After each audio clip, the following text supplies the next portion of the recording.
Yeah. Nice way to open a video. Yeah. Hello, everyone. Hello, freaks. I'm the Infernal Viewer. And I'm... And I'm an idiot. She never seems to leave me. She's just there. This... Annoying presence. An annoying presence.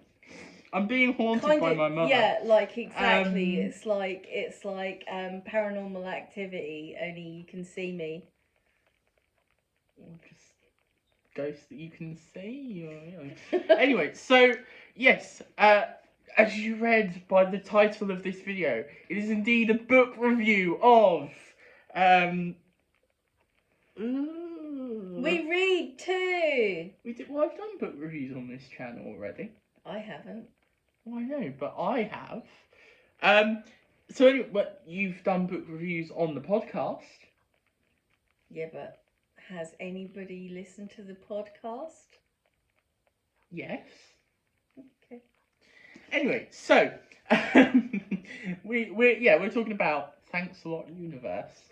I'll say that a bit louder. Thanks a Lot Universe. There we go, because I said it really quietly. Thanks a Lot Universe. Exactly, by Chad Lucas. Yep.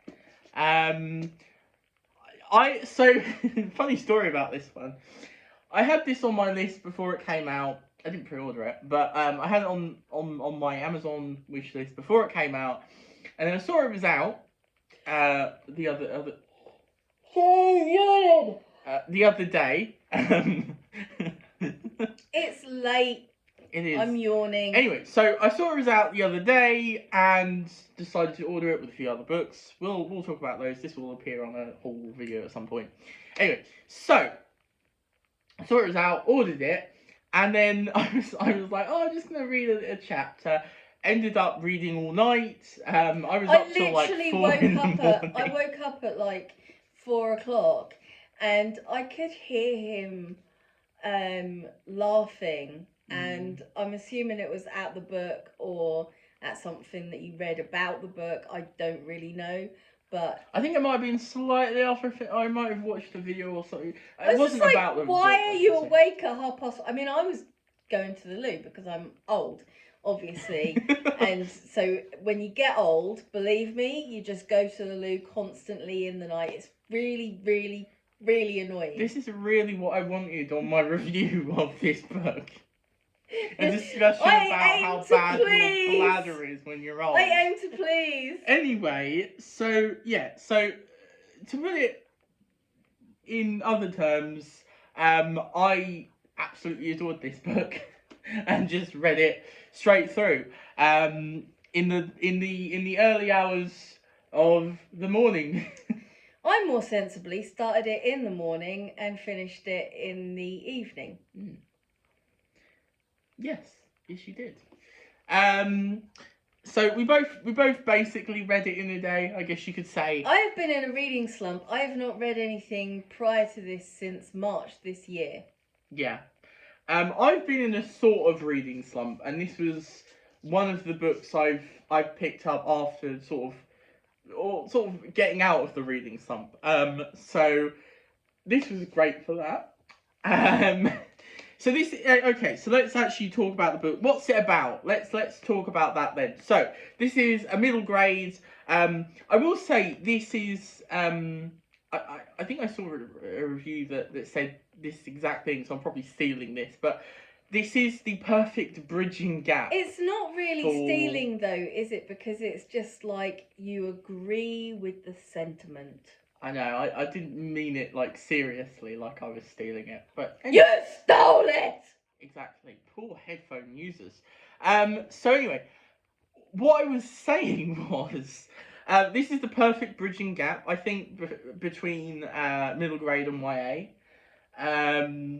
It's sort of got that feel, you know, it's slightly younger than YA, but just... There's a lot of serious issues that are covered in this. There is. So, okay, so what is this one about then? It follows principally two main characters. We get their two points of view. So there is Brian and Ezra. You point out. Brian, Ezra. he's upside down. Yeah, he can actually change gravity. No, not really, but I lied. So anyway, so we're following these two principal main characters. So with Brian, then his side of things is he's very socially anxious, or just anxious basically. He At the beginning of the book, we basically find him with his mum and his dad. His dad is once it gets started, his dad is on the run from the law. Basically, I won't say too much because I don't want to. He's on the wrong side of the law. Yes. I don't want to spoil. I don't want to spoil. I don't want to spoil. Yeah. The plot. I don't want to spoil the book. I mean, it's not spoil, but I want to let people. It's one of those. Themselves. Yeah, experience it for yourself. But it's... But I will. This is principally a non-spoiler review for most of it. I will go into spoilers a little later, and I'll tell you when. Yeah. So anyway, his dad is on the run. His mum has overdosed, and she is in the hospital. And him and his little brother Richie are sort of put into the foster system. Yeah. I won't say more about their side of things. You can basically, it sort of says it in the synopsis for the book. And then Ezra, I nearly forgot his name. Poor Ezra, we don't want to forget his name. Ezra is because Ezra's awesome. Ezra is basically he's got a group of friends at his school. The Juice. Yeah, he's exactly. He's on the basketball team. Brian is as well. Yeah. And how do I introduce him really? I mean, he seems like he's got his crap together. Yes. But he is also struggling with the fact that he is realizing that he is gay. Yes, exactly.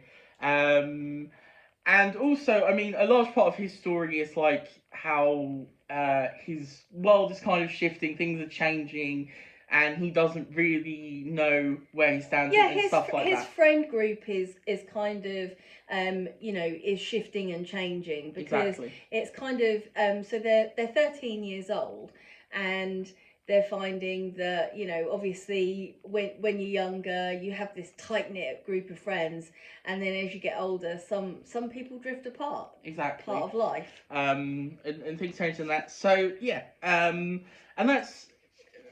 basically, then Brian, with his little brother, run away, and it sets off a chain of events, basically. Yes. I don't want to give too much more away than that until we get into spoilery stuff. Basically, though, my main thing for this is go and read it. Go and pick it up. It's brilliant. It's fantastic. And I will just say, go and pick it up, because if you or anyone you know, or kids or anything, has anxiety, it's the best representation of anxiety. Ready to get blinded? I have anxiety now. I have serious issues. No, I mean I do actually have anxiety. I'm not just taking the pee or anything. No. I literally do have really bad anxiety, and this is the best representation. Yeah. Brian, the explanation of what it's like, and everything is just spot on. Yeah. And some of the things that he says to people around him, I was just like, yes. Yeah, exactly. I was literally just yes, this is it. The thing is, it's just really well done. Like, from both perspectives, the topics it covers is just handled so well. It's brilliant. Yeah. Something I really love is obviously just so many characters are so wonderful and great. I mean, you've got a ton of different characters that are all really interesting, really well done. And I mean, your sort of principal cast are also very. I keep just saying principal cast. Your mains are very. A lot of the ones that reoccur anyway are, or most of the characters anyway are like good people but very flawed, and it's done really well. Even the people that you sort of look at as, they're not the nicest people in the world, and they're the people you don't like in the book. You do get to sort of see their perspective a little bit. Yeah, I think it makes like they're human at the end of the day. Yeah. It doesn't try and paint them as villains as such. It's Yeah. just and there's just so many good. There's just so many like things in here that you're just like, that is just covered so well. So yeah, it's wonderful as well, and there's so many characters that you love them. Ezra and Brian are great. They're fantastic, wonderful characters. And Definitely. then they're wonderful to follow. They're you got really You have funny some great and secondary characters as well, Yeah. as you were saying. So like yeah, Mrs. Cleland yeah. and her son Gabe and his girlfriend Brittany, Who I absolutely adore. I Yeah. adore Gabe as well. And and well, that whole Natalie, family. who is like a sort of Ezra's stepsister. Ezra's like, yeah, I think stepsister. Who is off?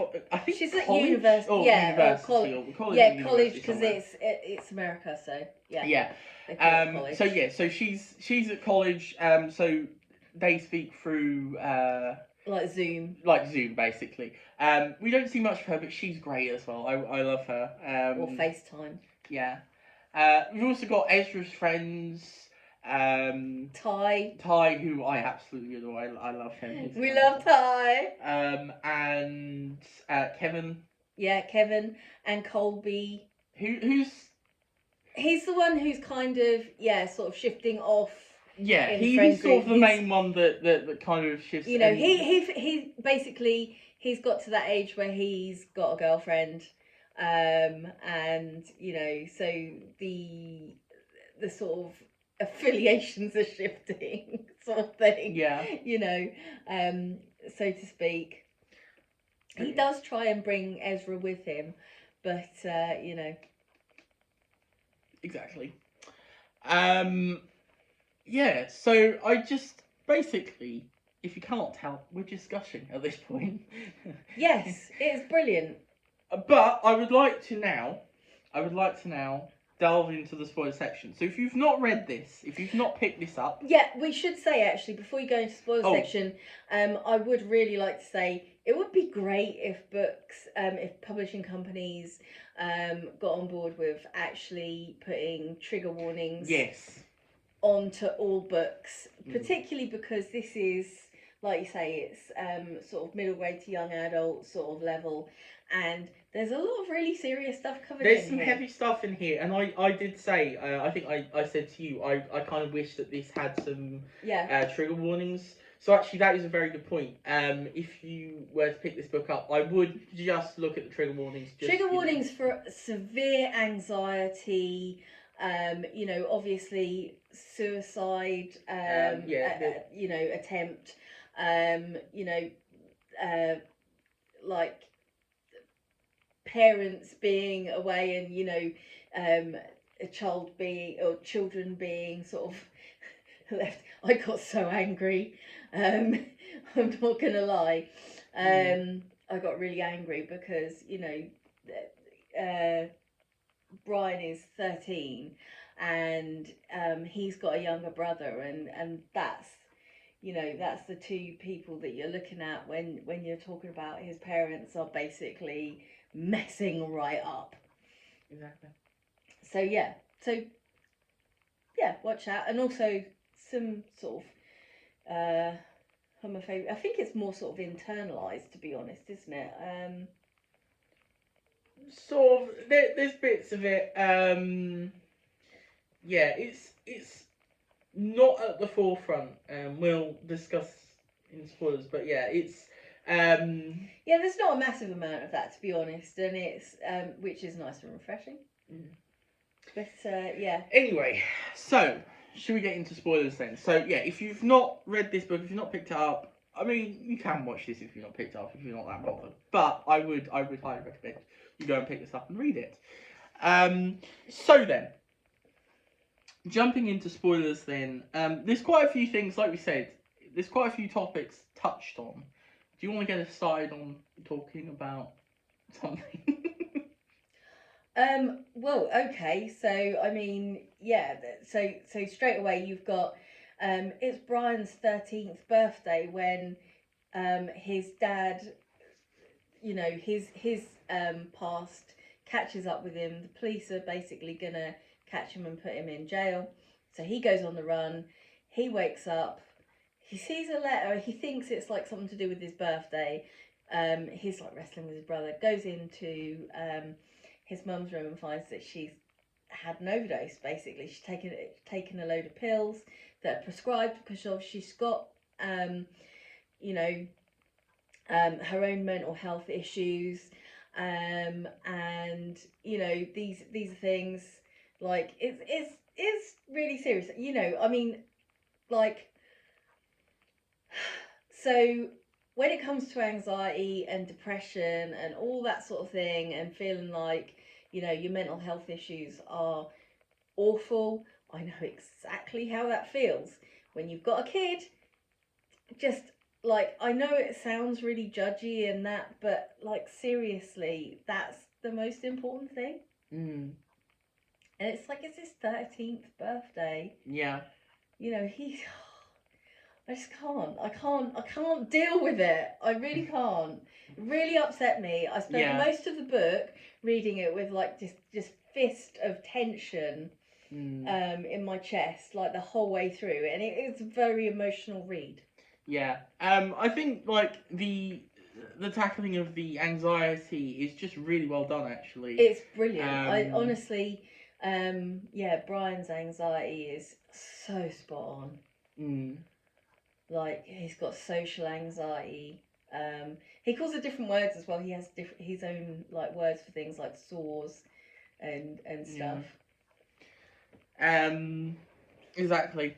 But yeah, he's handled really well. There are like there's a couple of scenes of like him having panic attacks, which honestly were really, they're very visceral, aren't they? They are, especially the first one. Yeah.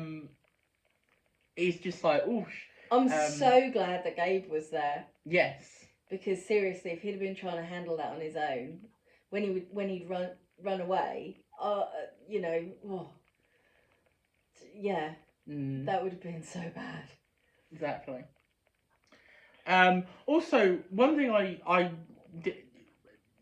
So obviously there's the character of Kate in this, who. She's basically a social worker, and she's there supposedly to help Brian and Richie. Honestly, it's spot on. It is real. Like, and the thing is,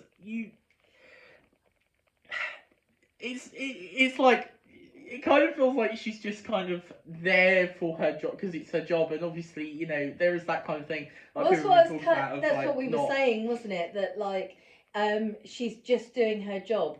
But that's the problem. If you're just doing your job, you're not doing the right job. Yeah. Because you cannot just do your job as a social. But I did say, I think that it doesn't delve into it at all. But obviously, I think a lot of social workers will find that their caseloads are so huge, and they are so underfunded. Exactly. That. It astounds me that something so important as bringing children up and looking after children is treated with such contempt, to be honest. Exactly. Yeah. But I mean, the thing is, like, she just doesn't understand Brian or can really, work with him. She just doesn't seem to, She doesn't listen. Exactly. It's like she's got this set way of that she needs to deal with things. And it's the same with the foster carers who take me. they're obviously, you know, their hearts are in the right place. They don't need to do this, but they're doing it because they actually care. They're not bad people. They're not bad people at all, but they don't listen. Yeah, I mean, obviously you've got, you know, them doing the birthday cake and also like I mean, That's a massive thing with like adults, especially with children with anxiety or depression or any sort of neurodiversity. They quite often do not listen, and they will think that everyone fits into a certain box, and we don't. Exactly.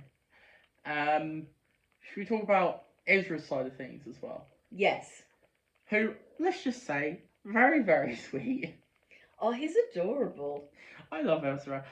So basically, with Ezra, he's dealing with quite a few different things.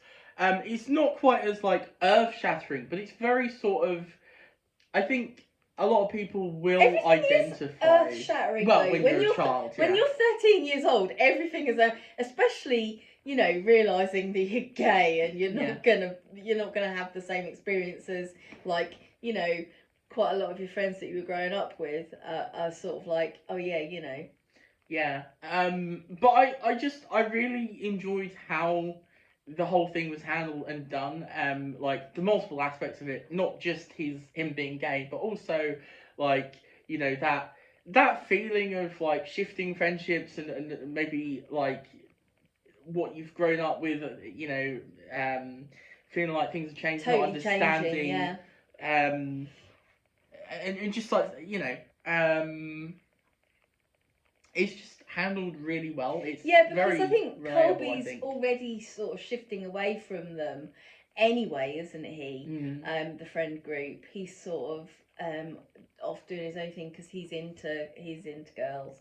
He's got a girlfriend, and you know it does happen quite a lot that, you know, the minute that happens, it's like, whoa, everything else gets forgotten. It's like, oh no, basketball, nah, you know. Yeah, exactly. Friend group, nah. You know, but Ezra's so sweet as well because he's very, he notices things. He notices when people aren't sort of, you know, communicating as much, or, you know, if they're acting differently. He does notice that, which is really sweet. He's very, you know, what's the word? I don't know. Can't think what the word is. But anyway, yeah, he notices stuff. But the whole thing as well. I mean, him coming out to his friends is really sweet. It's a lovely moment because his friends have got his back. Yeah, I love the fact that obviously, I mean, when you're reading it, you can tell that Ty knows, but obviously he doesn't. And yeah. I just love the little things he does, like, you know, sort of like he can sort of, you know, having his back basically. I know, it's so sweet as well because Ty, like you say, he knows, and you can see what he does to try and make life easier for Ezra and to sort of like go, no, don't say that because that's not, you know, because he knows that would be something that would hurt Ezra. Exactly. And stuff like that. I mean, you know, great friend. You just want friends like that. You know, that's just people. And also, I mean, you know, I mean, by the end of the book, not everything's tied up in a neat bow. Exactly. It's quite nice. I mean, I like how with Brian, it's like he doesn't know. He's 13. You know, maybe or maybe not. We you know, it's just. We should say what we're talking about here is the fact that obviously, as you probably gather, Ezra has a crush on Brian, and so that is explored. It does not overwhelm things. He gets some great advice, which is that Brian needs a friend before anything else. Yeah. But also to be honest, and you know that it may or it may not work out. And when he does come out, it's so sweet because Brian's like, you know, he's not ready. He's not in that place. He may never be. He might not be. We don't know. But I mean, obviously he's supportive and everything, and I just love the sort of like, you know, it's like it doesn't. I mean, I guess it's kind of the optimistic view. Like obviously this isn't going to happen for everyone, but I do like the fact that it's just like it's not this awkward thing. It's like, you know. Oh, it's so lovely because it is the best possible outcome without being like tying everything up in a nice bow and being complete wish fulfillment, because that doesn't always happen. But this really shows really well that actually it doesn't have to be the end of the world. You know, if your crush doesn't like you back, or maybe if they just don't like you back at the moment, or if they're not ready or whatever, then it's not the end of the world. Yeah. Also, I just always love the moment where Ezra sends the playlist to Brian. He's listening to it, and he says about it to Brittany, because Brittany knows about it. Yeah. Ezra. And there's just a line of Brittany smiles, and I just love that. Yeah. It's such a small thing, isn't it? But Yeah, it is just like... There are just little things that I just really like. That just Brittany's wonderful. Mm. Like, you can tell how wonderful she is because I think she's pretty much the first person that Ezra comes out to. I think she is the first person, yeah. Yeah, like before like Natalie or anyone else. He comes out to Brittany and he's only just met her. But that's also as well. Kind of reminds me of in Love, Simon, when Simon comes out to the new girl who's come in, and he says it's a lot easier than coming out to someone who you've known for a lot of years. Yeah, exactly. Because you've got a lot less to lose, haven't you? Exactly. So it's probably a good way to sort of, you know, do it. It is, yeah. Yeah, so that's us gushing about this book for, what is it now, 27 minutes. Yeah. Do we have anything else to add? I don't think so. No, just read it. And also, it's got another book coming out in 2022, June, I think it is. So exciting. I'm really excited for that. It's a horror. It's a horror-y one, yeah. Let the monsters out or something, isn't it? It is, yes. It sounds fun. It kind of reminds me of It. I said that, didn't I? Like some sort of dream. It's like our dream fears. And it's like something feeding off the kind of thing. I think so. It sounds super fun. We've got it pre-ordered. So we have. I'm very excited for it. So yes, thank you for joining us for that review of what's it called? Thanks a lot, Universe. Thanks a lot, Universe. Exactly. So yeah, fantastic book. Go and read it. Guff, obviously. Twitter at Blathering Pod. We also have a YouTube one now, I think. We've got a YouTube one now, but I haven't actually. So I've been sort of doing bits and pieces on Blathering Pod. We'll put not very often, but you know, no. getting there. What do you mean you've been doing pieces? Oh, what, on Twitter? Right, yes. On Twitter, yeah. Yes. So you can follow us on there. I will put in the description, or we will put in the description, the one for the YouTube as well, just so it's there. And then there is what? The one for the Twitter? Yeah. Oh yeah. I think it's Viewer Infernal, isn't it? Probably, but I'll just put it down there. Viewer Infernal. I'll just put it down there. Anyway, so also subscribe, like, do the bell, you know. All do the bell, do the thumb. Comment down, you know. The up thumb, not that thumb. I mean, you can put the down thumb if you really No, want. don't you dare! It's like, oh, we hate you. Anyway, yeah, so there's that. Also, both sides of your podcast. pillow will be warm, and you won't be able to charge up your phone unless you put it at a weird angle. If you put the thumbs down. There is also our podcast. Shut up. There is also our podcast. There is also our podcast, as we said, Blathering Podcast. Again, link in the description down below. So, thank you for joining us. We will see you next time for whatever video that may be. Goodbye. Oh no, I'll do it on here.